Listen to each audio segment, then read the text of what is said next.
시청자 여러분 밤새 잘 주무셨습니까? 경제부동산의 김동수입니다. 이 시간에는 한국은행의 통화신용정책 운영과 향후 통화신용정책 방향에 대해서 자세하게 알아보는 시간을 갖도록 하겠습니다. 여러분들 끝까지 시청하셔서 많은 도움 받으시기 부탁을 드립니다. 먼저 통화신용정책 운영에 대해서 살펴보겠습니다. 한국은행은요, 국내외 팬데믹 사태의 전개 상황과 금융경제에 미치는 영향, 그리고 금융 안정 상황의 변화 등 리스크 요인을 면밀히 점검하고 있습니다. 이러한 정책 기조 아래 한국은행은 현재 기준금리를 연 0.5%로 유지하고 있는 상황입니다. 이 기간 중에 기준금리 결정과 그 배경을 자세하게 살펴보게 되면요, 우선 지난 4월 회의에서는 글로벌 경제 여건 개선에 힘입어 국내 경제의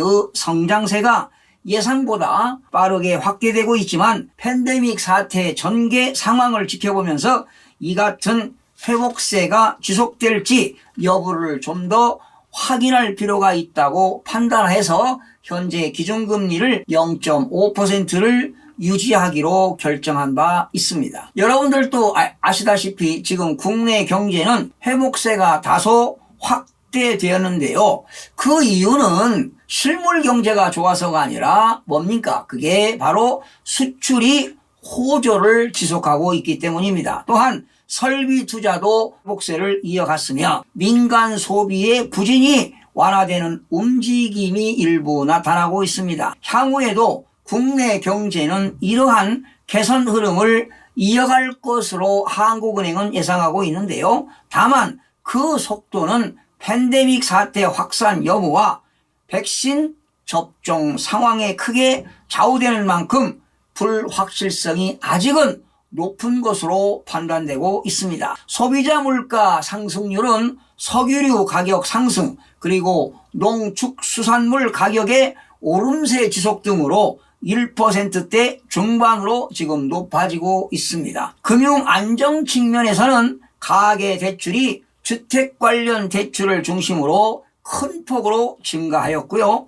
주택가격은 지금 수도권과 지방 모두에서 지금 높은 오름세를 지속하고 있는 상황입니다. 지난 5월 금융통화위원회 회의에서도 기준금리를 연 0.5%로 유지하기로 했었죠. 글로벌 경제의 성장세 확대에 힘입어 국내 경제의 성장과 물가 전망치가 크게 높아졌지만 향후 팬데믹 사태 전개 및 백신 접종 진행 상황과 그에 따른 경제 회복 흐름을 좀 더 지켜볼 필요가 있다고 판단했기 때문에 0.5%를 유지한 것입니다. 이에 따라 금년 중 GDP 성장률은 지난 2월 전망치 3.0%를 큰 폭 상회하는 4% 수준으로 높아질 것으로 지금 한국은행은 전망하고 있습니다. 한편 글로벌 금융 협력을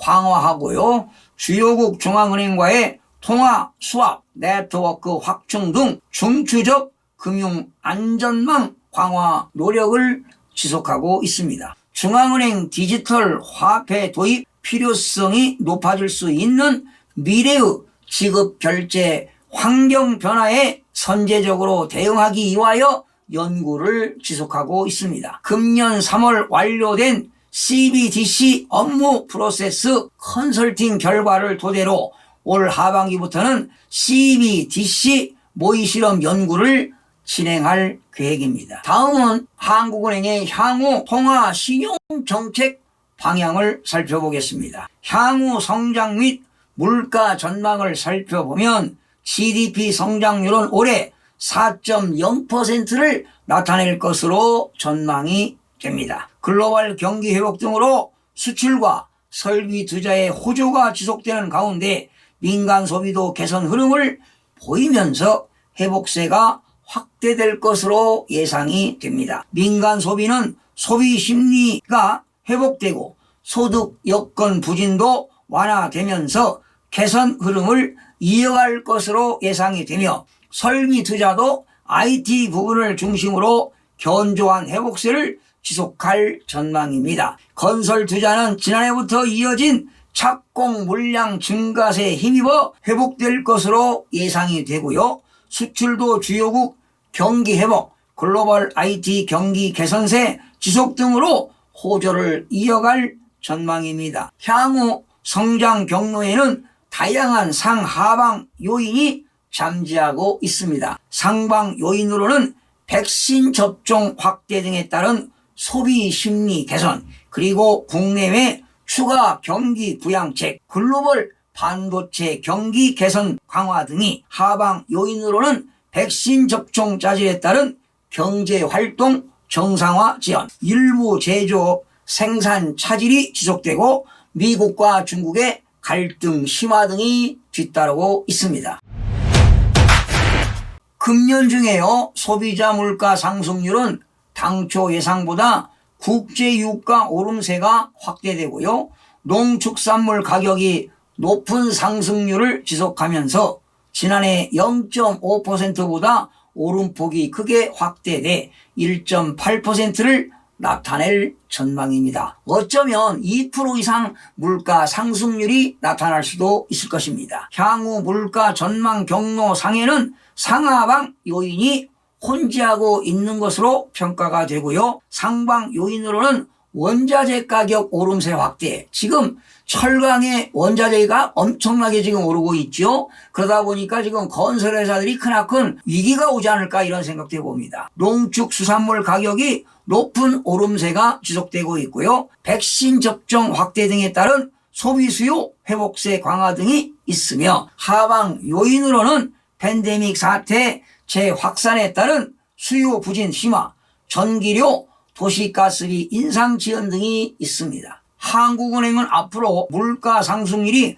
목표 수준 2%에서 안정될 수 있도록 하는 한편, 금융 안정에 유의하여 통화 정책을 운용해 나갈 것입니다. 국내 경제의 회복세가 강화되고 물가가 당분간 높은 오름세를 이어갈 것으로 보이나, 팬데믹 사태 전개와 관련한 불확실성이 잠재해 있고 수요 측면의 물가 상승 압력이 크지 않을 것으로 전망이 되고 있는데요. 지금 세계적으로 극심한 인플레이션이 나타나기 때문에 한국 정부도 지금 물가 상승에 상당히 집중을 하고 있는 것 같습니다. 이에 따라 당분간 현재의 통화정책 완화 기조를 유지해 나갈 것입니다. 자, 그렇다면 제가 여러분 총평을 좀 해드리겠습니다. 한국은행이 지금 최근 여러 차례 금리 인상 가능성에 대해 언급한 가운데 금융계에도 금리 인상 전망 시점을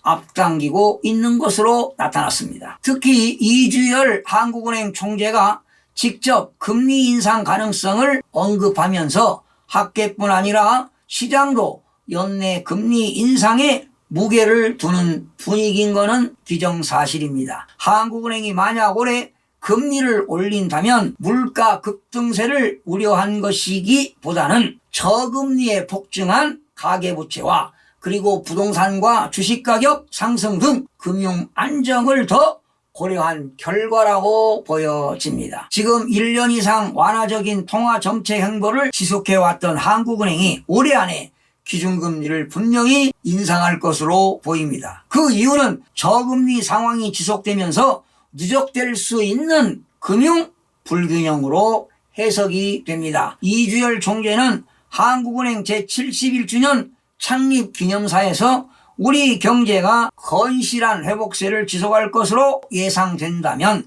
현재의 완화적인 통화 정책을 향후 적절한 시점부터 질서 있게 정상화해 나가야 한다고 밝혔습니다. 바로 이것은 무엇을 의미합니까? 기준금리를 올리겠다는 뜻 아니겠습니까? 또한 통화정책 정상화를 하반기 역점 과제로 선정하기도 했습니다. 사실상 연내 금리 인상 가능성을 시사한 것입니다. 올 4분기에는 통화 긴축 성향을 확실히 드러낼 것으로 보입니다. 그동안 한국은행은 각국 정부와 중앙은행이 전례 없이 시행한 과감한 경기 부양 조치가 위기를 극복하는 데 큰 도움이 됐지만 이 과정에서 부문 간, 계층 간 불균형이 확대된 것만은 사실입니다. 팬데믹 사태 이후 실물 경제에 비해 자산 가격이 빠르게 상승했고 그 결과 자산 불평등이 심화됐습니다. 특히 민간 부채 규모가